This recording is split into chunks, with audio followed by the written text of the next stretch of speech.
Welcome back to Hematite Homestead. Thank you guys. And we are still on baby watch.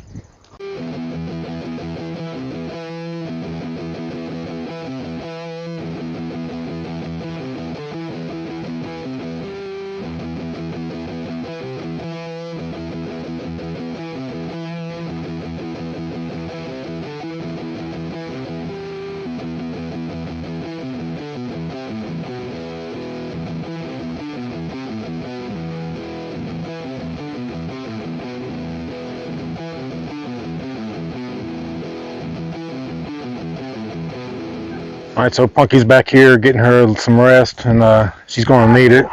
She's about 2 days past our projected due date, and we're keeping a close eye on her. Haven't been able to get any milk out of her the last 2 days. Couldn't really check her yesterday evening. Now would be a good time to check her, but I don't want to bother her. She's over there resting. So we're expecting piglets anytime now, and we'll keep a close eye on that. But since we don't have any piglets to do a video on today, I'm going to go over here and get some things ready for the garden. Alright, first thing I'm going to do today, I got one of my handmade cutting boards out here that we cold. It had a big crack in right here and I didn't want to give it away. So might as well use it, right? So first thing I'm going to do is take my seed potatoes, and red potatoes is all we're going to grow this year. And hopefully the plan for these is that to get them about golf ball size, and then we'll do a cool little recipe that Kelly made a couple times last year. We call them smashed red potatoes, and hopefully that'll be a side for finally getting to make that jalapeno burger that we talked about last year. These things have been in the store for a little bit probably. They got lots of eyes on them. So what I'm going to do is cut these in about 1 or 2 inch squares. Make sure I capture the 1 or 2 eyes on each one.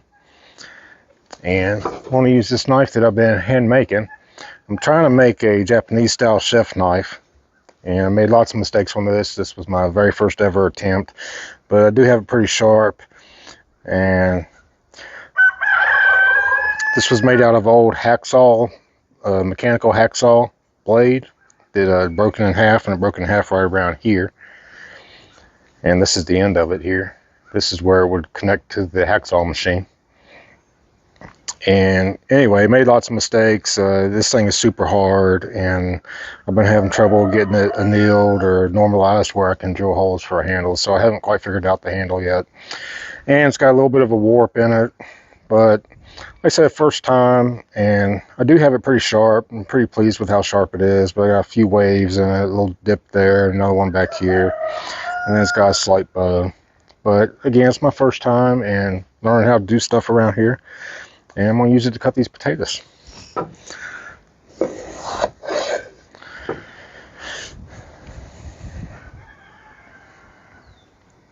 That's a little bigger than I'm shooting for, but I think I'll let that go.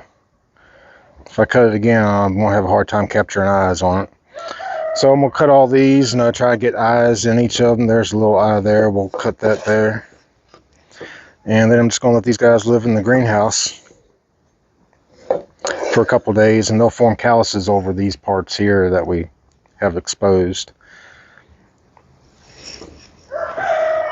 And there's that. And we did this last year with a raised bed, and it didn't really work out that great, only because I didn't take care of it like I should have.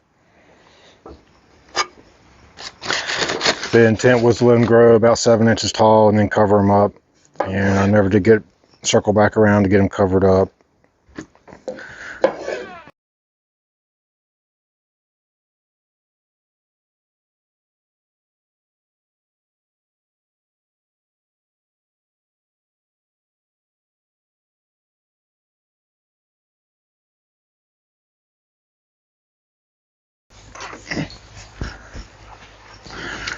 And I'll just let those live here in the greenhouse for a few days. My plan will be Wednesday. I'll hopefully get them out of here. They should be nice and calloused up by Wednesday.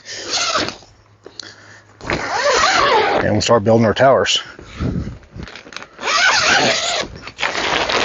It's just a little old back porch greenhouse. We got the big greenhouse over there by the garden, but we kind of let the wind have its way with it over the winter. I'm not really planning on using it. I'm gonna put these down on the bottom here. You're not really planning on using it this year. I think I'm actually going to take the cover, what's left of it, and make some greenhouse covers for my Atlantic giant pumpkins. So there's one of those down. While we're in the greenhouse, I got some cabbage going over here too. And these are ready to go out in the garden. I just been kind of waiting for old Jack Frost to take a hike. He visited us again yesterday with a little bit of snow. But they are a cold weather plant and they can handle it, but I don't want to have to worry about losing them to heavy frost. So I'm either going to put these in the garden. They'll either find their way out there today or maybe in the next couple of days. And then I got some red cabbage at the top that's not doing so well. I think I can save half of them, but about half of them are gone.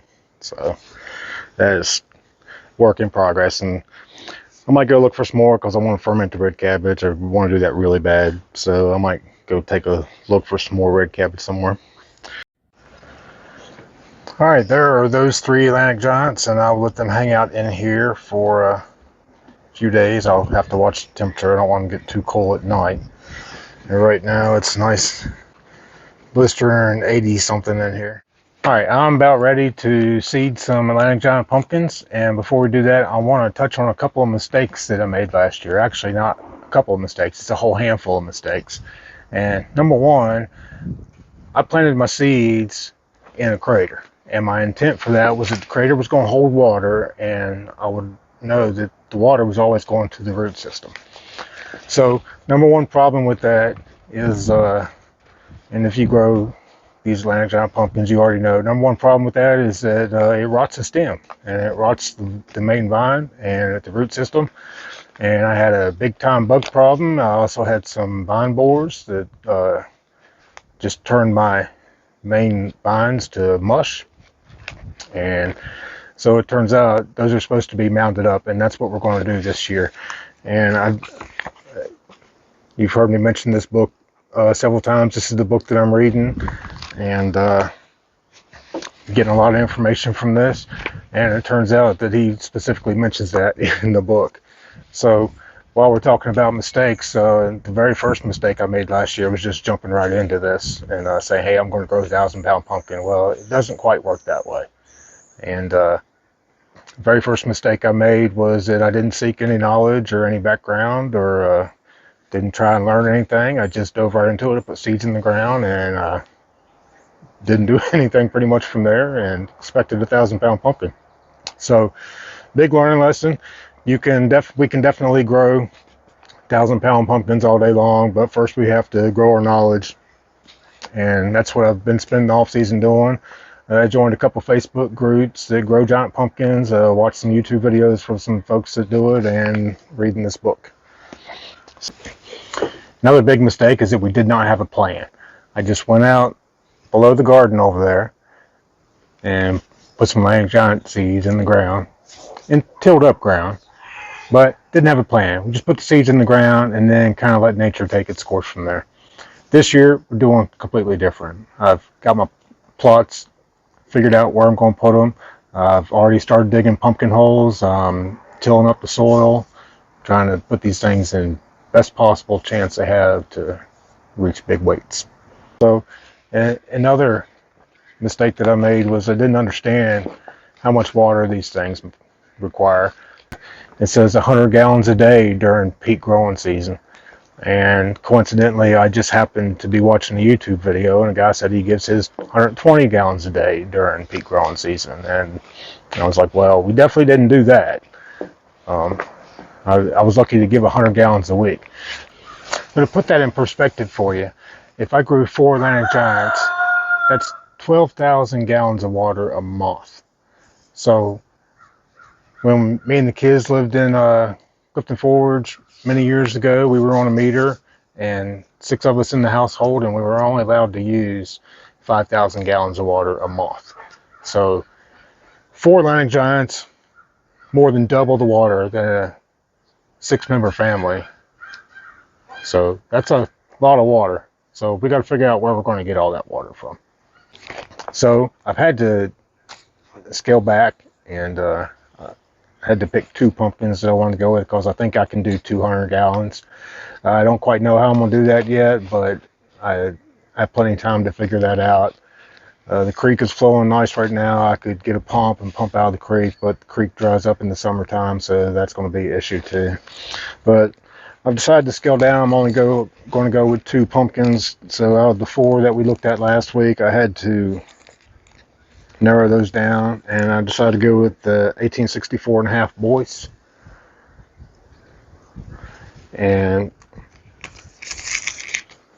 the 1167 LaRue. And the 1167 LaRue got chosen because of its parents. I know the potential this seed has. And this one also has parents that weighed in at over 1,700 and 1,900 pounds. So we're going to go with these 2. And I'm still going to do the 400 house with the purpose of pollinating one of these. These 2 I'm going to self-pollinate. So that was a couple of mistakes we made last year, and we documented this on YouTube last year, and people that were watching that grow giant pumpkins probably said, what in the world is this idiot doing? And they'd have been 100% right about that. But this year we're trying to do it right. We're trying to gain the knowledge. We're trying to gather all the information and all the resources we need to grow these guys. Goal is a 1,000-pound pumpkin, and I know these seeds are capable of it, and we're going to do everything we can to get there. All right, so I'm going to plant these seeds in these buckets here. 10 quart. These are 10 quart, and this is where we're going to start out, and I'm going to fill them all the way to the top, and I'm going to put the seed right in the top. And this is going to be a mixture of our compost, some of the garden soil, and I'm going for about 50-50 on that. I'll add roughly a cup of perlite and about a cup of earthworm castings. And then I'm going to put the seed in it and see what we get. All right, this is going to be the 1167 LaRue, and it's 10 quart pot, 50% compost, 50% garden soil, a cup of perlite, cup of earthworm castings. And then over here, I know the parents of the 1167, and I'll use this to make notes. 410 is going to be the plant date, and I'll probably keep track of the when it sprouts and height days and all that. So before I put the seed in there, I'm going to file the edges of it just slightly. I'll show you how I'm going to do that. This is something I did not do last year, and I did not do on the 68 pounders that we put in the ground. That's been about 2 weeks ago now, I guess, or a little over a week ago. So I've wrapped, this is 220 sandpaper, and I've wrapped it around a marker, and I'm just going to slightly file the edges.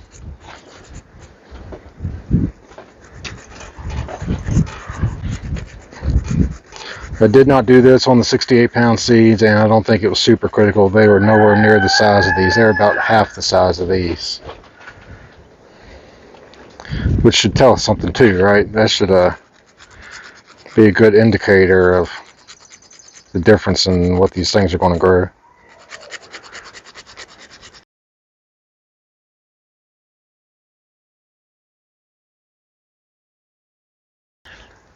And then flat seeds go in sideways, and I put those 68 pounders, I put them in straight up and down.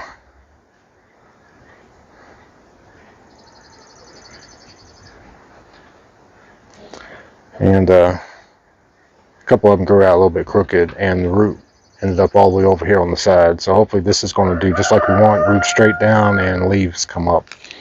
Give us a little bit of water. And just a little bit of water. It just has to be moist. We're not trying to grow a pumpkin yet. We're just trying to germinate. I'll just use my sprayer here and get a nice layer of water on top.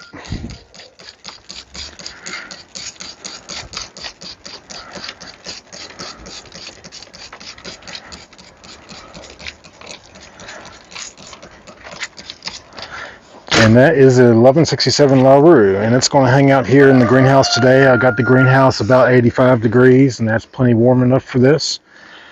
And I will be taking them at night and hopefully figure out a heat lamp system to put these things underneath of in the house for the night.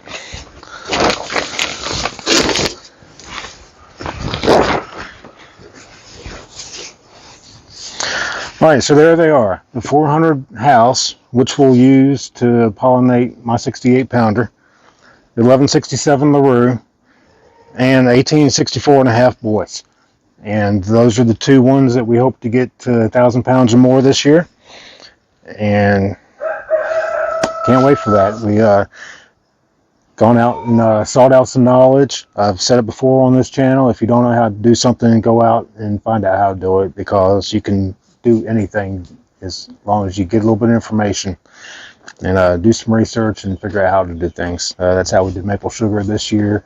Never ever did maple sugar. Knew we wanted to do it.